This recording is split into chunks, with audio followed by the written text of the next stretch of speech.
ကျေးဇူးတော်ရှင်ဧကမဟာပန္တိတမိုးကုတ်ဆရာတော်ဖျားဟောကြားတော်မူသောသစ္စာလေးပါးတရားတော်နှင့်ဝိပဿနာလုပ်ငန်းစဉ်ပြန်ပွားရေးအတွက်2002ခုနှစ်မှစ၍အမေရိကန်နိုင်ငံကယ်လီဖိုးနီးယားပြည်နယ်ဖရီမောင့်မြို့ရှိထေရဝါဒကပ္ပိယကာရကအဖွဲ့သည်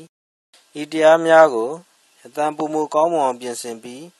MP3 သို့ပြောင်း၍ဓမ္မဒါနပြုပါသည်ကျေးဇူးတော်ရှင်ဧကမဟာပန္တိတမိုးကုတ်ဆရာတော်ဘုရားကြီးမန္တလေးမြို့ဦးချစ်ဆွေဓမ္မယုံကြီးဘော်တွင်26ရက်3လ59ခုနှစ်၌ဟောကြားဆုံးမတော်မူအပ်သောပရတောဂောသောကြောင့်မိစ္ဆာဒိဋ္ဌိဖြစ်ပုံတရားတော်မိစ္ဆာဒိဋ္ဌိဝိမန္တယမဆုံးဘူးမိစ္ဆာဒိဋ္ဌိဆိုတော့ဘယ်ကလာရင်သုံးစမ်းမတည့်တာကလာပြီသုံးစမ်းမတည့်တဲ့ယူမိယူတယ်ယူတဲ့အယူကိုမိစ္ဆာဒိဋ္ဌိကိုမှတ်ထားမိစ္ဆာဒိဋ္ဌိအလိုလိုလာတာမဟုတ်ပါဘူးသုံးစမ်းရတာပုဂ္ဂိုလ်သုံးစမ်းသတ္တဝါသုံးစမ်းတရားသုံးစမ်းခန္ဓာသုံးစမ်းတာများပြီဆိုမှဖြင့်ဘုညာကလည်းမပိုင်တော့တရားဟုတ်တယ်လို့ဆုံးဖြတ်ချက်ချရလို့ရှိရင်မိစ္ဆာဒိဋ္ဌိပဲသွားရတာအဲဒါမိစ္ဆာဒိဋ္ဌိဖြစ်ခြင်းကြောင့်လည်း7ပါးတောင်ရှိတယ်အဲ့ဒီ7ပါးယနေ့တော့ဗာပြောရမလို့လို့ဆိုရှင်ပရတောဂောသောပရတောကသူဘဂောသောကအပန်းသူဘတရားဟောတဲ့ကြောင့်လေမိစ္ဆာဒိဋ္ဌိဖြစ်ရတယ်သူဘတရားဟောတာကိုနာမိလို့လေမိစ္ဆာဒိဋ္ဌိဖြစ်ရတယ်ဒါပြန်တရားနာတယ်ဆိုမဲ့လေတရားနာခြင်းကြောင့်မိစ္ဆာဒိဋ္ဌိဖြစ်တာလေရှိသေးတာပဲသူတစ်ပါးတန်တရားနာရမှုဒီမောင်းထုံးတဲ့မိစ္ဆာဒိဋ္ဌိဖြစ်ခြင်းကြောင့်လည်းပါပြန်တယ်ဟုတ်တယ်တဲ့သူတစ်ပါးကိုသိဉာဏ်တွေဟောနေတာတွေဟင်းတွေဟောနေတာတွေဘုန်းကြီးဒါတွေကြားတယ်နဲ့ပဲသူတို့မျိုးရိုးတွေဒီနည်းမပါသေးတဲ့ပုဂ္ဂိုလ်တွေပါသွားတာကတရားကောင်းတာနဲ့ဖြစ်လာခဲ့တာမဆိုနိုင်ဘူးလားသူတို့ကနာပေမဲ့လည်းတို့မှာအရင်ကနေကြတဲ့ဉာဏ်ရှင်ကိုမပါလို့ရှိရင်မောင်းလေဒိဋ္ဌိပဲသွားဉာဏ်ရှင်ဝင်အသိရေးကြည့်တာပေါ့ဥမာမှာသက္ကန့်ဒီခရစ်ယာန်မှာမေရင်လူသက်ရှိတော့ဘာသာကြီးတွေကရှိကြပါအဲ့ဒီဘာသာကြီးတွေကခေါ်တာပြောတာကြောင့်သူတို့ကားတဲ့သမီးတွေဒီနေ့သူတို့နဲ့ဆက်သွယ်ပြီးကြတာနေတဲ့ပုဂ္ဂိုလ်တွေမောင်ကိုဒိဋ္ဌိဖြစ်တာဖြစ်နေမလားဖြစ်ပါအဲ့ဒါကတော့ပါအောင်တဲ့တို့ကံကြိုးယုံကြည်ရတဲ့ဒီမှာကြောင်းဆက်လို့ရှင်လည်းဒီပုံပေါ့ဒီမှာအစားတော့ပြုလို့ရှိရင်ဟိုမှာအစားတော့ရတယ်ဒီလိုကြီးတော့ဒီကောင်မှကိုလို့ရင်ကိုရတယ်ဆိုတော့ဒီကောင်မှသက္ကရာတိဖြစ်သွားတယ်သူတော်ကောင်းကြီးတော်မှန်တဲ့တရားတွေကတော့ဒိဋ္ဌိပဲသွားပြီသွားကိုလို့ရင်ကိုလို့ရင်ကိုရတယ်ဆိုတော့ဒီမှာလည်းကိုဟိုမှာလည်းကိုဆိုတော့သက္ကရာတိဖြစ်မလို့သူလို့ရင်သူခံစားရတယ်ဆိုသူကဟိုသွားခံစားတယ်ဒီမရဘူးအဲ့ဒါတော်တော်လေးမှန်တဲ့တရားပဲအောက်တန်းတော့မှန်တဲ့တရားပဲဒါတောင်ဒိဋ္ဌိပဲသွားပြီဒါနာပြောတဲ့တရားတွေသက္ကာရိမခွာဘဲနဲ့သက္ကာရိခွာတဲ့နည်းနဲ့မနာရတဲ့ပုဂ္ဂိုလ်တွေအမှန်သက္ကာရိပဲသွားသွားဘူးကိုယ်လည်းကိုယ်သက်ရှင်မှာပေါ့ကိုယ်ဒီလားဆက်ပြီးကိုယ်သက်ရှင်တာပေါ့သူဒီလားဆက်ပြီးသူ့ရှိတာပေါ့မလားဘူးလားဒီလူတွေကဟိုမှာသူသွားရှင်မယ်ဆိုတော့လေးပဲရောက်ပါတယ်ဒါဒုက္ခခနဲ့ဘာသာရေး၃ရပ်ကိုဟောတဲ့တရားကိုမဆိုပါနဲ့ဦးနဲ့ဘုရားဘာသာတွေကတောင်မှဒီခနဲ့အကြောင်းကျဆက်တာနားမလဲလို့ဖြစ်လို့ရှိရင်သက္ကရာဒိဋ္ဌိပဲဆိုသွားသေးတယ်လို့ဆိုတာမဟုတ်ငယ်ညင်းဖို့လိုသေးတယ်မင်းတို့ဥပ္ပန္နရငါးတနာထားတော့မှဒါရှင်းတာဟုတ်ဘူးလားသက္ကရာဒိဋ္ဌိကမှဖြစ်ဆိုမတော်ဘူးလား ဒါဘယ်နဲ့ကြောင့်လုံးလို့မေးလို့ရှိရင်တရားသွားနာလို့မဆိုလိုက်ဒါနတရားလေးသွားနာလိုက်သီလတရားလေးသွားနာလိုက်မင်းတို့ကမရမဲဆောက်ဒီမင်းတို့ဒီမှာပဲဒါတော့ဟောတဲ့ဆရာသမားနဲ့ဆိုလို့ရှိရင်ဥစ္စာဒိဋ္ဌိခွာနိုင်မှာမခွာနိုင်ဘူးမောင်ကိုခွာနိုင်မှာမခွာတော့မခွာနိုင်လားကိုယ်ကလည်းမခွာနိုင်ဘူးဟောတဲ့ပြောတဲ့ပုဂ္ဂိုလ်ကလည်းခွာမပေးဘူးဆိုလို့ရှိရင်မခွာနိုင်တော့တာအဲ့ဒါကြောင့်ဒိဋ္ဌိကြီးရဲ့အစဉ်ဆောင်မှုကိုပါသွားရင်ပြန်ကြတယ်ဆိုတာသဘောကျအမှန်တရားကဘုရားဘာသာတရားကွာဒါကြောင့်တရားရဲ့ဒိဋ္ဌိဖြစ်တယ်ဆိုတာကတော့အထူးပြောခြင်းမရှိပါဘူးဘုရားဘာသာတရားကိုကပဲဟောတဲ့ပြောတဲ့ပုဂ္ဂိုလ်ညာရဲ့ဖြစ်စေခေါ်တက္ကရာတွေခွာပြီးကြလားမဟောရဖြစ်စေဘုရားကနားမလည်လို့ဖြစ်စေဒီဥစ္စာဒါနတရားသီလတရားတော့ဟာသူကမ္မတ္တဉာဏ်လောက်နဲ့ကံကံရွရွကြည့်ပြီးနားလုံးငါရတယ်လူလို့လူရတယ်ဆိုတာမိမိတို့အယူတွေဒီကားပဲဆိုလို့ရှိရင်သတ္တရဒိဋ္ဌိပဲဥရတော်သေးတာတော့ဘုံတော့အဲ့မင်းငယ်တုန်းကနားရတဲ့ပြုခဲ့တဲ့တရားတွေကဒီဒိဋ္ဌိကွာအောင်တော့မရှိပါဘူးမရှိပါဘူးမရှိပါဘူးဘယ်နည်းမှဒီဒိဋ္ဌိမကွာဘူးမင်းရင်ကြည့်တော့မင်းရမှာပဲဥရမနဲ့မလို့မနဲ့မွမ်းမှာပဲမလို့ဆင်းရမှာပဲကိုလုံးမှကိုရတာကွာဒီလက်ကိုဟိုလက်ကိုသဘောကျဒါကြတော့သိရမရှိပါဘူးအကြောင်းကျတော့ဆက်ပြရတာမဆက်ဘူးတန်းနဲ့တော့ကိုလုံးရင်ကိုရပဲသူလုံးရင်သူရပဲအမှဒီတိုင်းမလားတော်တော်မှန်တဲ့တရားတစိတ်တွေကမှန်တဲ့တရားဒိဋ္ဌိကြတော့မကွာဘူးဟုတ်ဖြစ်ဖြစ်ဝဲကြဒိဋ္ဌိကြတော့ဘယ်နဲ့မကွာဘူးဒိဋ္ဌိမကွာဘူးနမမှန်ဘူးလားဆိုတော့ဒိဋ္ဌိကမကွာတာဓမ္မတက္ကဋဉာဏ်ကြတော့ဥစ္စာမှန်တယ်မှန်ရောက်ရတယ်ဆရာကဒိဋ္ဌိကိုခွာပေးတဲ့နည်းနဲ့မပြောလို့ရှိရင်သူကဒိဋ္ဌိကြံနေတယ်နာတဲ့ပုဂ္ဂိုလ်မကြံရဘူးလားအတန်သဘောကျရတာ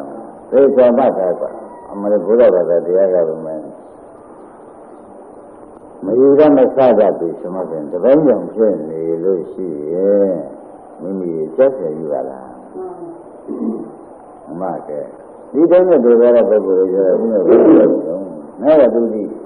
ကမရောက်ဘူးလို့မဟုတ်ဘူးရောက်တာရောက်အသိကုန်ကြကြမှာပဲဒီကပါသွားတယ်ဟုတ်သတ္တရရှိပါသွားတယ်မပါဘူးလားမောင်းငယ်ကဒီတရားတွေတရားမြတ်တရားလည်းသူဟာကကုံနေတာတော့ကုံဟောမှာပဲကြိုက်မဟောလို့ရှိရင်ဒီကိစ္စကြံ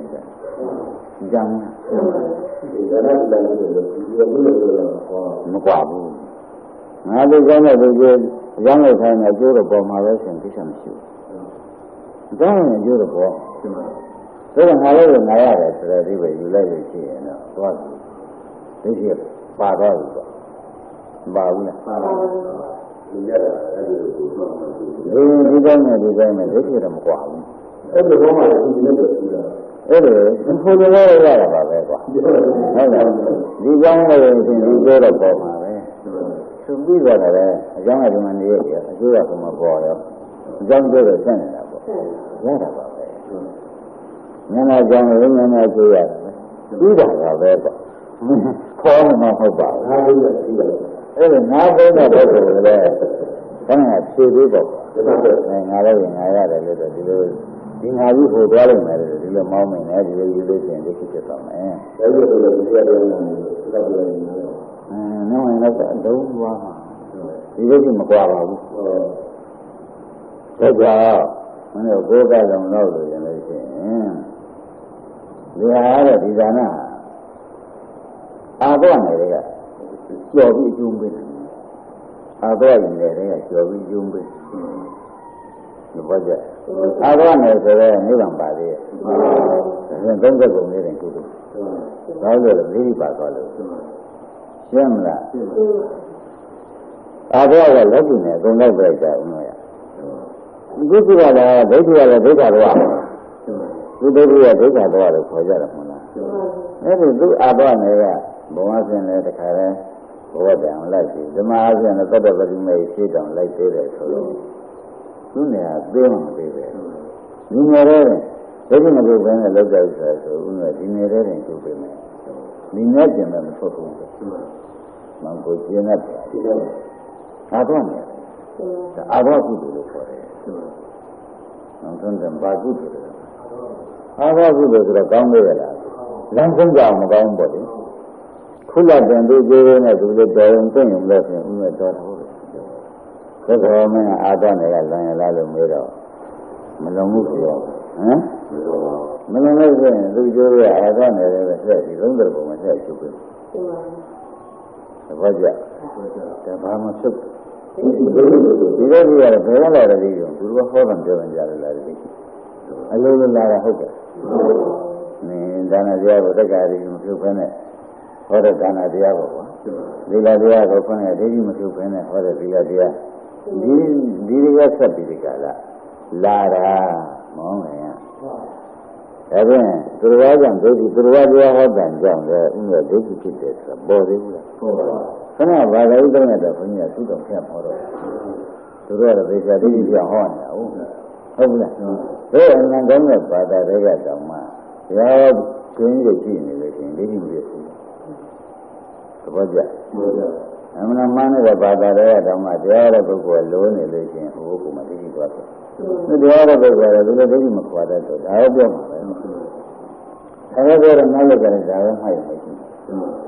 ယ်ဒါကြောင့်ဒါပဲပြောတာပဲမှဒိဋ္ဌိမခွာဘူးဆိုဦးငယ်အာသနယ်ကဝကျော်ပြီးကျိုးပေးပါသူတယ်သဘောပါဒါပေမဲ့အမှန်တော့ဆရာကောင်းပါလားကောင်းတယ်လို့ဆိုတော့မှလမ်းဆုံးယုံပေးဘူးဆိုတော့ဟမ်ဒါကြောင့်အာသောပြကိုယ်ရရောက်ပါလို့ဤဆိုတဲ့ဒါနမျိုးကြတော့ဘုဘက်ဆက်နှုတ်ကမဲ့ဆက်အာသောပြကိုယ်ရရောက်ပါလို့ဟုတ်ကဲ့ဒါနလေးဆိုတဲ့အာသောပြကိုယ်ရရောက်ပါလို့ဆိုတော့မရောက်ဘူးအာသောပြကိုယ်ရနိဗ္ဗာန်မှာမဟုတ်လားသဘောကျလားဒါကြောင့်ဒီလိုမှမြတ်တဲ့ပိုင်းတိုင်းနဲ့မရှိလို့ရှိရင်သုံးသဘောညွန့်နေတဲ့ပုဂ္ဂိုလ်ချင်းဥမဲ့တာဒိဋ္ဌိကညွန့်ဟမ်ဒီလိုဒါကြောင့်မနဲ့လောက်တဲ့ခါကျတော့ဒုက္ခကသိနေရဘူးဒုက္ခကိုကြည့်ဒီဒုက္ခမှာလောရပါလေဆိုရင်အသောနေရလွတ်တော့ဘူးဒုက္ခမြင်တာကအာသောဟုတ်ဒုက္ခမြင်တာကအာသောမှာမဟုတ်တော့ပဲအာသောတရားမဟုတ်တော့ဘူးသူကအာသောဆိုမဲ့လေအနာသောဖြစ်သွားပြီသဘောကျကြလားဒါဘုရားကြောင့်ဖြစ်တဲ့ဒိဋ္ဌိတုံးกว่าတရားနာနေလို့ဖြစ်တဲ့ဒိဋ္ဌိတရားနာမိတယ်မောင်းတယ်ဘုရားတုံးกว่าလက်တယ်နေဒါကြောင့်ဘုရားတရားနာမှုတရားနာမှုဆိုတဲ့သာဥပ္ပမှုလည်းဒီတိုင်းသွားတာဒါပဲဗျာရေရေဘာရဏသမှုရသုကာရဏသမှုရဘောဓရဘာရဏသမှုဒါရမဆုံးတဲ့တရားဆိုလို့ဒုတိယပဲသွားတာပဲရှင်းမလားရှင်းပါရှင်းရဘောမှာဟုတ်တယ်တဲ့သူနဲ့ပြင်နိုင်တဲ့ပုဂ္ဂိုလ်ရဲ့ရှာမရှာကြောက်မှန်ကြောက်မပြင်နိုင်ပဲနဲ့ဒိဋ္ဌိတဏ္ဍာနဲ့သူတံပေကံပြီးဒိဋ္ဌိတဏ္ဍာနဲ့သိသွားတာပဲရှိလိမ့်မယ်ပြင်နိုင်တဲ့ပုဂ္ဂိုလ်ကတော့ရှားတယ်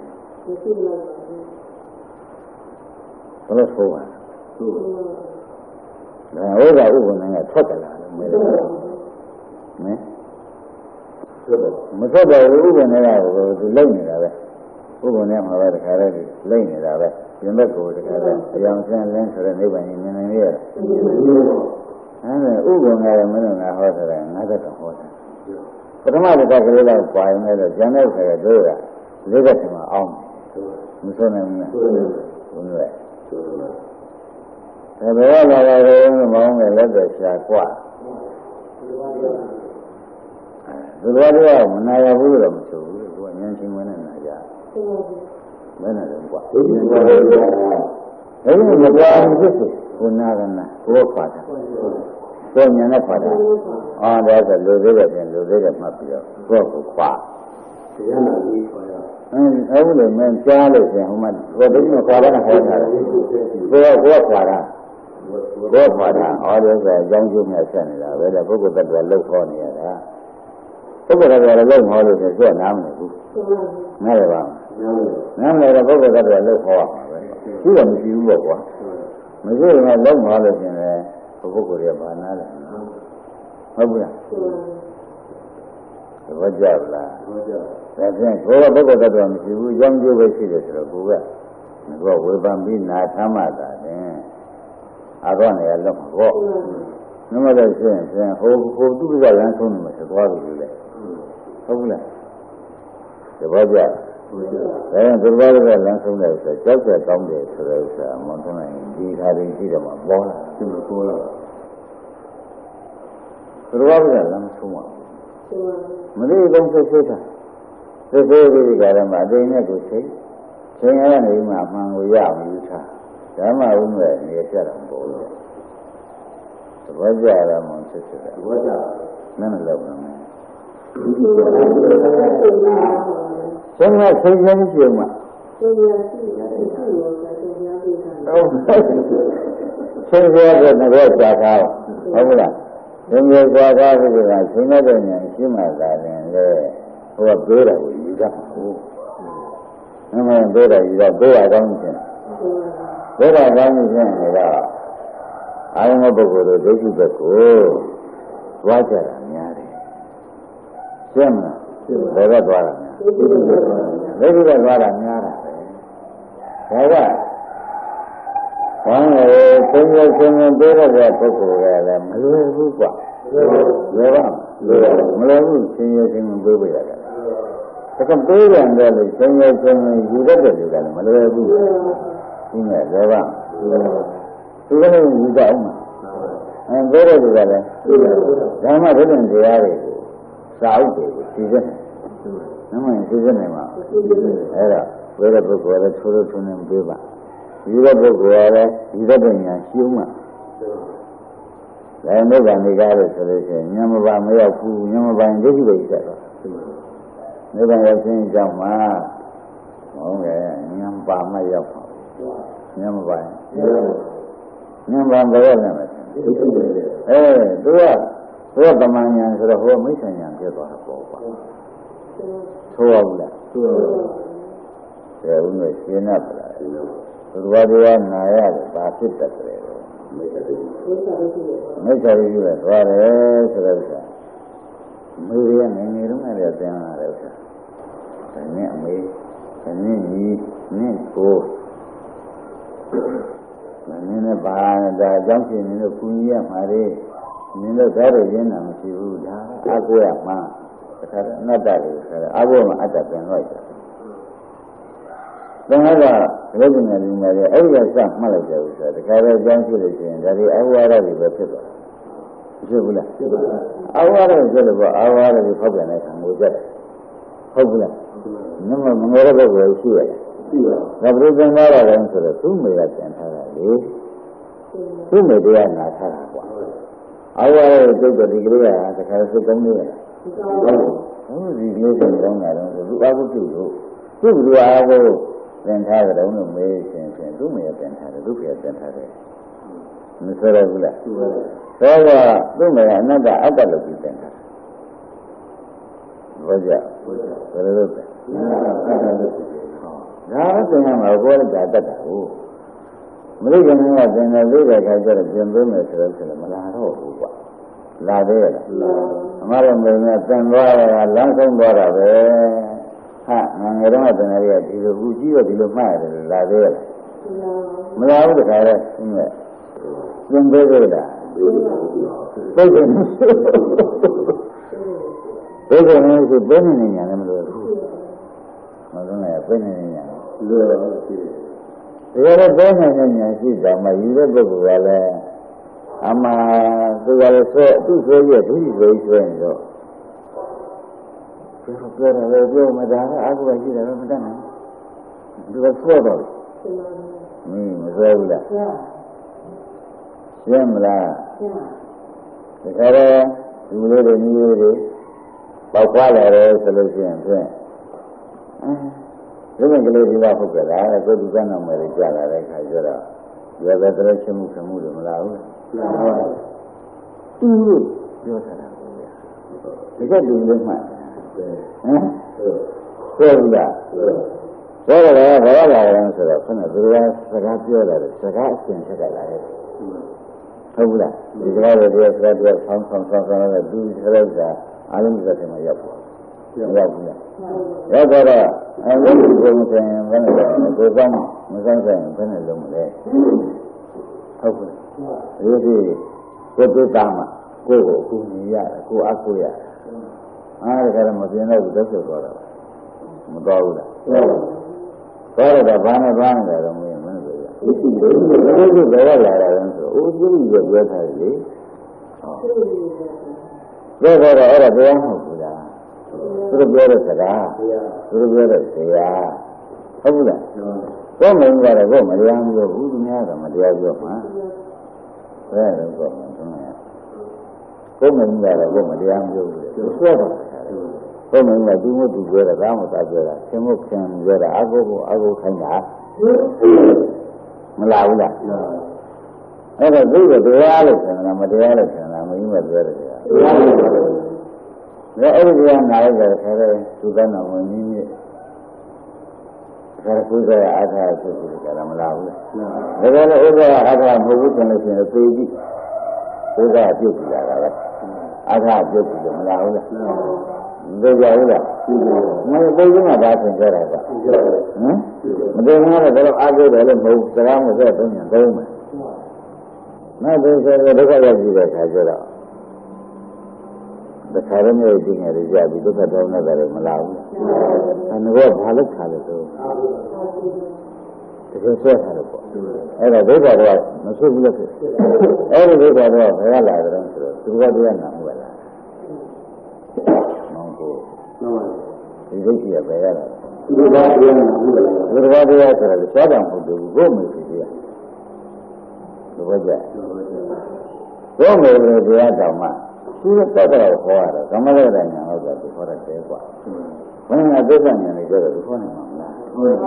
မဟောနိုင်တော့ကျမ်းနေတယ်တရားကျမ်းနေတယ်ဒုက္ခရကွာပါဟုတ်နဲ့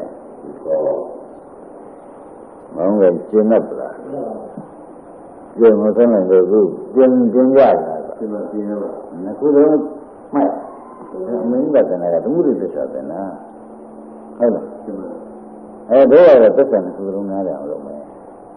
ဓမှုတွေသစ္စာကဒီကနေ့မရှိအမေဖေးရှိပရမတ္တသစ္စာနဲ့ကတော့မရှိဘူးယုံနာမရှိဘူးဖြစ်ဖြစ်ပဲရှိဒုက္ခသစ္စာပဲရှိတယ်ဒီလိုတစ်ခုခွဲမှတ်မှာသူနဲ့ဘယ်တစ်ခုခွဲမှတ်ဓမှုတွေသစ္စာနဲ့ဒီကမောနမသစ္စာနာမရှိတယ်ပရမတ္တသစ္စာနဲ့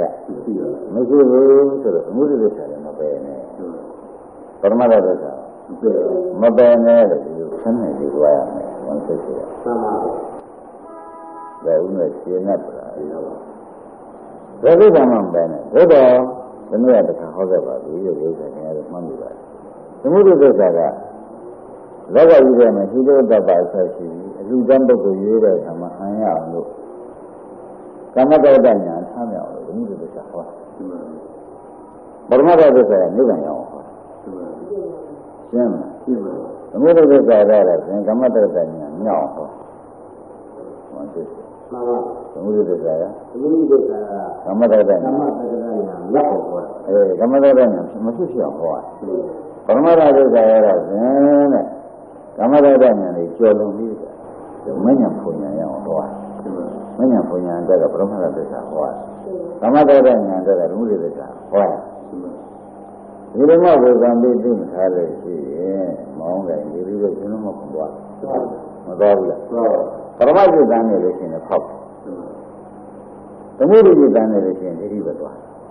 ပရမတ္တသံနေတဲ့အခါကျတော့ရှိရင်လည်းသူခောက်ပြန်လာတာပဲပရမကြီးယူလာတာပဲဝကြလားဒါ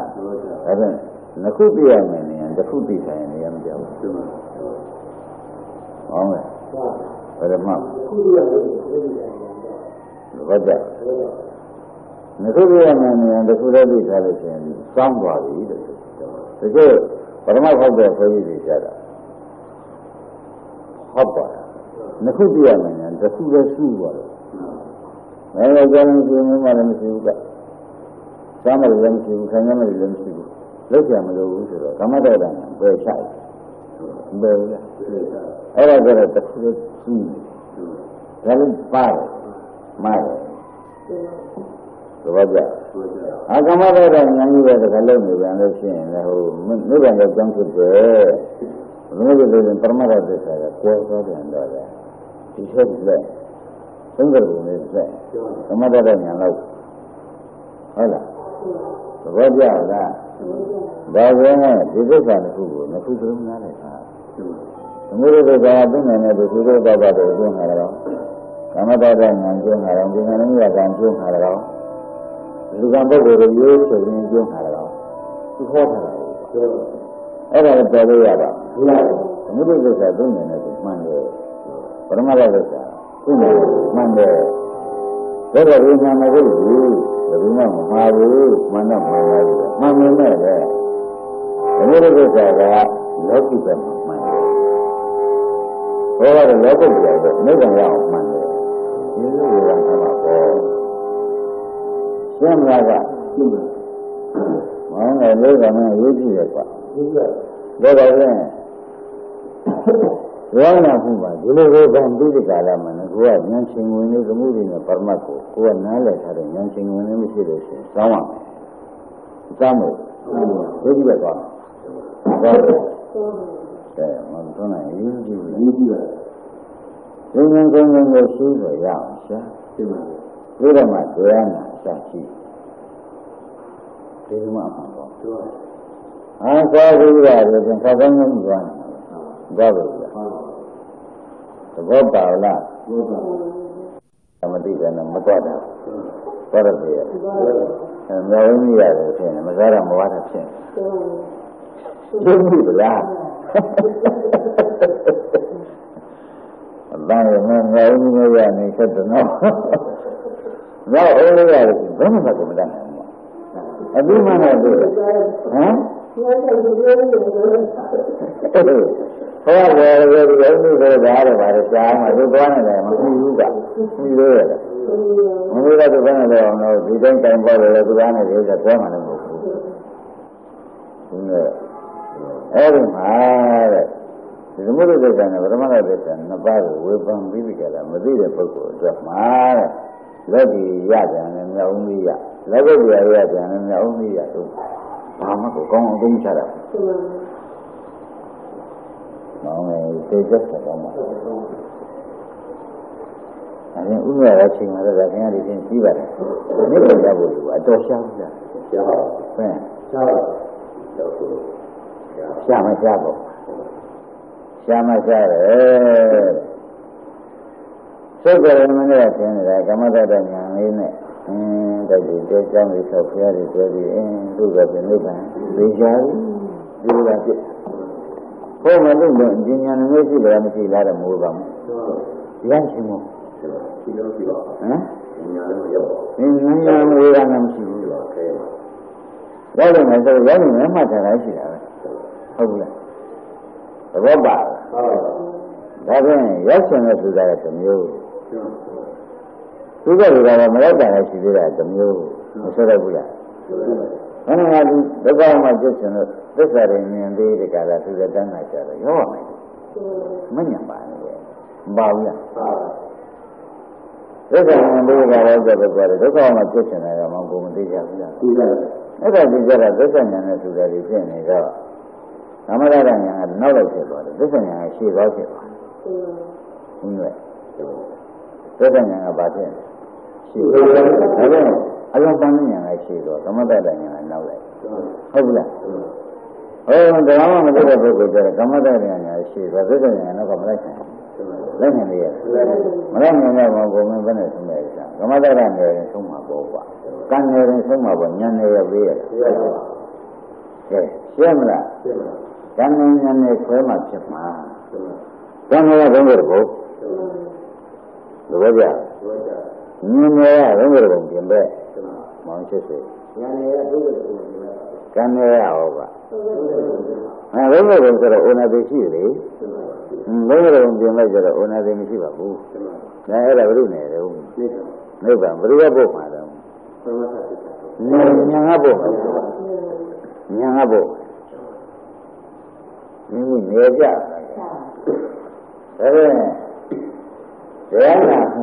Singing, but who says how much them? Singing, how much they are. Never let the dog of Vimiga. Let's say them to the chair. But I'm not sure that singing yap is the sound among the women. We don't have to know how to get a line again. We are thinking. We are doing what I'm doing. Then we are there, however, my watching about a thing and thing. Some of which are not again. Some of them, they are shampoo. Hello. They are shit arm, though. What's that? Some of you and some of the Barra Boko to the Among Where is it? Where is it? Hold it, so we never got one from the airport. Hold it. I am where I am, this is the only this I'm a thing, we never got one from the airport. Hold it, Era, somewhere in Shadow. This is the only car, Tagada, Tagada, Tagada, these are the who are Mohammed and the cool. These are who are Congress and the cool. In the Arama. Yana Jirama, all the other is a home. Ola, the Yana is a Yona, Musana. Era, the other than from the other. Again, what's that thing mentioning when I say her? Even Mariana would love her. There, Momaya. Tiara, Madura. That's all. Then there are days I hope that a book, that's a day, man, who never got lunch woman or not singing by a woman. Montes is very much. Nothing about it. Look at another down there. What are the other saga? The other is in the Mega one at home. Who I know of medicine, a food. Then a food, ma. The woman, a food for being namely. Solutions, and what are this holiday see, That is meeting a young boy, man, the regardless solution. When you tell her, and I have to be better, my son, and my women, and young to solution, the movie at the kind of foreign. I mean, I check. The movie is a diameter salama to a maintain machine. Check. The Boba. The one in my judging at a children. I'm not better in the problem of this is one of them. I mean, never again there. Other. Simple that is on there. But two of them, you can't let doing a good way. I go. Wow. The movie is not looking. The movie is an a 12 is not looking. The movie is an a 12 is not looking. The Raja, come here. Look at Jeffrey, who bought a penny and a sweater here. The movie is a sweater. Then I do the look. Never know how it. Is the movie is a one dollar than it. Must be a sweater of you. Who is the television? You like Bazuma down in it. So he is another day of 80 day of. You see what can I day of. When I can. Hold on. I have to go down. You go. Never. You go there. There are many to bring my sweater. To bring my own sweater. Not another minute now, move in the table. Now, no number of them are in the cook and zabu. So we can have it when we swear it. So ဒါနဲ့သွားရှိတော့နိဗ္ဗာန်ရောက်ကိုကျင်တော့ဒီအဆွဲပါဘာနေရတာရှင်းမလားဒါနဲ့အဆွဲမပါတဲ့လို့ရှင်းရှင်းလင်းလင်းလုပ်သမ်းပါဆိုလို့ရှိရင်ရှင်းဟမ်ဒီနေ့ဒီကအဆွဲမပါတဲ့လို့ပြောလို့သမ်းပါဆိုမှဆိုဒါနဲ့လည်းပဲကျလို့ဒီလိုဆံကောမင်းသားများတော့မပါဘူးနဲ့ကွာခဲ့မရဘူးကဟုတ်နဲ့မင်းကဘောအကြောင်းတိုက်ဆိုင်တယ်နောက်ရောအကြောင်းတိုက်ဆိုင်ဟောနောက်ကပါလာတယ်အကြောင်းတိုက်ဆိုင်တော့ငါပါလာပြီကွာမပါဘူးလားပါလာတယ်မင်းကဘဝအတ္တမပါဘဲနဲ့အဆုံးဖြစ်နေတာဟုတ်နဲ့အဲ့ဒါဒီလိုဒီဆရာထားတာကစလာပြီသမုဒိယဝင်ဟောတယ်ဗျာဟုတ်တယ်ဆရာထားတာမဟုတ်နှစ်ယောက်ကန်နဲ့နှစ်ယောက်ကျူပေးတယ်အဲ့ဒါနှစ်ယောက်အတူတူလုံးမှာဘောဓမှာအတူတူကျူပေးအောင်ဘာအတူတူလုံးလို့ရှိရင်ခက်ပြီးတော့လည်းလည်းလာကြအောင်ဒီလိုမဟုတ်ရှင်းမလားရှင်းပါဘူးဟုတ်ကဲ့စိတ်စိတ်ကြည့်ကြတယ်ဘွား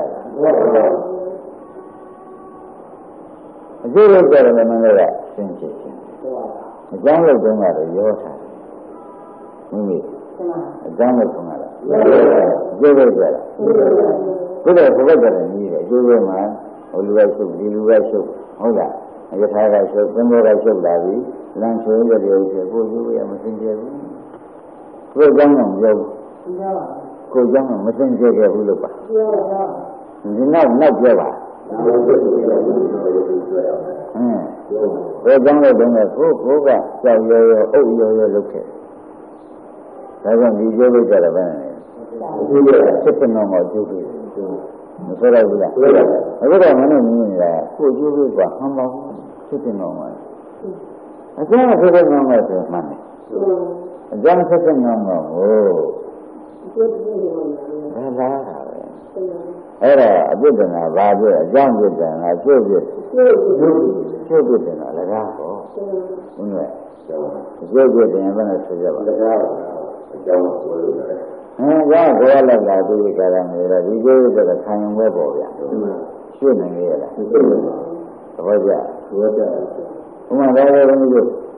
ဆိုစုံမျိုးစုံနဲ့တွေ့ရတွေ့ရတဲ့အခါကျတော့ရှင်ကိုကျိုးရရင်သိရှိဖြစ်ဖြစ်ကောင်းတာပဲသာကြည့်တယ်သာတည်တယ်သမီးကြည့်တယ်သမီးကြည့်လို့သူကဒုနဲ့တည်ရမှာပေါ့အိုးမတည်နဲ့မတည်နဲ့ဒါဘယ်ဘုံမဖြစ်သေးဘူးဒီကျိုးကိုဆုံးခံရအောင်မတည်ခြင်းလည်းတော့မင်းနဲ့ပေါ့ဆန်းရမတည်သေးဘူးသဘောကျဘာလို့ဘယ်လိုခြေကနေကြော်ထားတဲ့တော့မတည်တော့ဆိုင်ကျိုးမကုန်တော့အရှင်နဲ့ခံရတာပေါ့အခုငါးရှင်ကြီးရုပ်ရတဲ့ကြီးပြေးသွားမှာပေါ့ရှိဘူးတဲ့ချင်းနိဟောမှဒီလိုလိုတဲ့ရှိဘူးတဲ့တဲ့တော့မှဒီကောင်းကြီးသေးရလားသေးပါဘူးမသေးဘူးမင်းကကျိုးမကုန်ဘူးဟုတ်ကဲ့အကျိုးမကုန်လို့မသေးတာဆိုတော့ဒါကြောင့်ဘုန်းကြီးကပြောတယ်ဟာသာဝတ္တမှုဆိုမျိုးကတတိယလောက်ရှုပ်တယ်ရှင်းတယ်ပေါ့အာဒါအစရှိတယ်လို့ခေါ်တယ်အစရှိသေးတယ်လို့ခေါ်တယ်အားတော့မချော့နဲ့တော့ပြောလိုက်သေးတယ်မပြောတော့ပြောတယ်သဆုံးမမဆုံးလို့ပဲဟုတ်ပါဘူးလက်ရှိသူရှိသေးတယ်လက်မဲ့ဘူးတွေကတော့လောင်းနေမလားဒါတော့ဘုံမမကျမ်းလို့အားလုံးကူရမှာဘူးတွေရောအခုမာကျမ်းနဲ့ပူတော့ဘူးပြောနေတာမမာတော့ဘူးကျန်သေးတယ်အားမချော့နဲ့လို့ပြောတာလေဘုန်းကြီးမျိုးရဲ့သင်ကြတဲ့သူအသားရနေရာမကျသမီးရတယ်နေရာမကျသူရဲရတယ်နေရာမကျဆိုတော့အဲ့ဒါမာရုံးကြီးနဲ့ဟာဒီနေရာမကျတာအစရှိသေးတယ်လို့ပြောမရုံးလို့ဘယ်နှဖြေကြဘယ်လိုလဲစမ်းကြည့်တယ်ဘယ်လိုလဲဒီလိုခေါ်ရမယ်ဟုတ်ကောကိုယ်ရဲ့အိုမယ်ကွာမင်းကတော့အိုဘူးဒီပြောင်းနာမယ်ကွာကိုယ်ရဲ့နာမယ်ဒါကြတော့ကိုမိမိတွေကလည်းအဖိုးတွေဖားတွေကိုတခါမှုနေကွာဟုတ်လူအိုနဲ့အဖိုးခံရမှန်းနဲ့ဟောသွားဘူးဒီလိုတော့တတ်နေတာပဲဟမ်မင်းတို့ဘာလို့တော့ရှိတယ်တော်တော်သူ့ပြေတာများတယ်ငါပြေတာများတယ် ဆိုပြီးတော့ကျန်ရရန်ဖြစ်ဒီရတဲ့မချမ်းသာဟုတ်လားအခုရန်ဖြစ်အခုရန်ဖြစ်တယ်မဲ့တော်တဲ့ကမဟုတ်ဘူးဆိုတော့စာလေးလို့ပြောခဲ့ဘူးအခုအစားဆိုတော့မပြောရဟမ်တော်ကြရရင်တည်းပြင်စိတ်ဆိုးမှာစကြတယ်လို့ပြောတယ်ဟမ်ဒုက္ခဆိုဆွဲပါဟုတ်တယ်ဒါလည်းပြောမှာပါဟမ်အကြောင်းလို့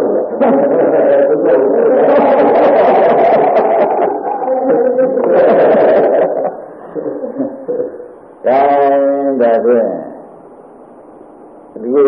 အကြောင်းလို့တာဖြစ်တယ်အကြောင်းဖြစ်တဲ့နေရာမှာအကြောင်းဖြစ်တယ်အကျိုးဖြစ်တဲ့နေရာမှာအကြောင်းမဖြစ်ဖြစ်တော့ဘောကြအကျိုးဖြစ်တဲ့နေရာလို့သူပြောတာမမှန်ဘူးမမှန်တော့ဘူးဘုန်းကြီးပြန်ပေးလိုက်တယ်အကြောင်းအဖြစ်တယ်အကြောင်းဖြစ်တဲ့ဒီကနောက်ကြောင်းလုပ်တော့မယ်ဆိုတော့ခဏအဖြစ်တဲ့အကြောင်းမျိုးလုံးမှာသင်ကြတဲ့အကြောင်းမလုပ်ဘောကြအခုတော့သင်ကြတဲ့အကြောင်းလုံးမကြံလို့ရှိရင်ရောလာလောင်းနေဒီဘက်ကကတော့မှတခုကိုယ်ကလည်းပြောပြဘာသမီးတွေပါကြတယ်သိနေတာဘုရားရဲ့သိတာကိုကြောင်းနေသိဘူးလားအကျိုးရကြတယ်ဘုရားဘုရားဘုလတာငါရှင်းစက်လို့ပေါ်မယ်လို့ပြည့်ညာမလားလာမလာတော့အကျိုးရကြတော့စိတ်တူကျိုးများဘယ်လိုလဲမပြောတတ်ပါဘူးပြောတတ်တယ်ဒီဟမ်ပြောတတ်ရမယ်ကွာစိတ်လို့ခါလို့မပြောတတ်သူဆိုတာလည်းကပို့ပြောဆွဲလို့တယ်လို့ဟမ်ဆွဲလို့တယ်လို့ရုပ်ကျိုးပေးတာလည်းမောင်းရင်ဆိုရက်သဘောကျလားအဲ့ဒါကြောင့်မင်းတို့ဒီနေ့တရားမှာဒီဘက်တရားနာတယ်ဆွေးရတော့တယ်ချိန်ဝင်ဟာဖြင့်စိတ်နာမှာအရေးကြီးပါချိန်ဝင်တဲ့နာမှာဒီမှာတရားနာမှာနဲ့နာမှာသဘောကျဒီနေ့ပဲထားမယ်ချိန်ဝင်ရှာမှုကဒီနာမှာဒီနာမှာနဲ့နာပါဒီလိုတော့အဲ့ဒါချိန်ဝင်ရှာမှုကိုတော့ငါပြောလိုက်ဒုက္ခလေးပဲသိရင်ချိန်ဝင်ရတယ်ဒီတကယ်မနဲ့သိတာပုံသေးဘူးဟောတာနဲ့သိတာနဲ့ပဲချိန်ဝင်ရတယ်ဒုက္ခလေးပဲကိုအဟောသိရင်မပါတော့ချိန်ဝင်ရတာတော့သာသမှုရသစ္စာဟောနေတာဒါဖြင့်ပြရမယ့်သစ္စာကြီးအသားယူနေတာမဆုံးနိုင်ဘူးလားဒုက္ခသစ္စာကြီးနောက်ဘဝလူအကျဉ်းကြီးခဲ့ရတယ်များရှင်ဒုက္ခသစ္စာသားယူဟောနေပြန်ပြီဒုက္ခသိတာလို့သူတိုင်းစားခဲ့ရမှာသူမသိရင်လည်းရမှာမဟုတ်ဘူးခုတာကြီးဘဝလုံးနေကြတယ်ဒီလိုမင်းတို့မရဒုက္ခဟောနေတာဟာဒီဆိုတော့ဆွဲလမ်းပဲဒါမှနိဗ္ဗာန်ဆိုတော့ဒုက္ခကတင်းရင်းနဲ့နိဗ္ဗာန်ရောက်မယ်မလားဘူးလားဒါဖြင့်ဉာဏ်ရှင်ဝင်ကသစ္စာလေးပါးသိဘူးသစ္စာလေးပါးသိရင်ဉာဏ်ရှင်ဝင်ရရှင်းမလားဟုတ်ကဲ့ပါတော့ကွာဉာဏ်ရှင်ဝင်ရအဲ့ဒီဉာဏ်ရှင်ဝင်ရမှာမင်းတို့ဒီတရားဆက်ကြတရားဆက်ကြတာကိုယူစင်းတဲ့တရားကိုယူနိုင်တယ်မယူစင်းတဲ့တရားကိုမယူဘဲနေနိုင်တယ်အမှယုံနေလားဘာဒါပဲဉာဏ်ရှင်ဝင်ရအောင်ဘာနာထားဘာနာသစ္စာလေးပါးကနှုတ်ဖွင့်တာခန္ဓာကိုယ်မှာသစ္စာလေးပါးကိုခွဲထားခွဲတယ်ခွဲတော့မကိုမှားကြရှိတယ်ဒါဖြင့်ဉာဏ်ရှင်ဝင်ရသစ္စာလေးပါးဟုတ်လားတရားနာမှုကဉာဏ်ရှင်ဝင်ရပြီးတော့မှနာပါနမလို့ရှိရင်ဖြင့်သူ့မိစုရသူ့နေစုရ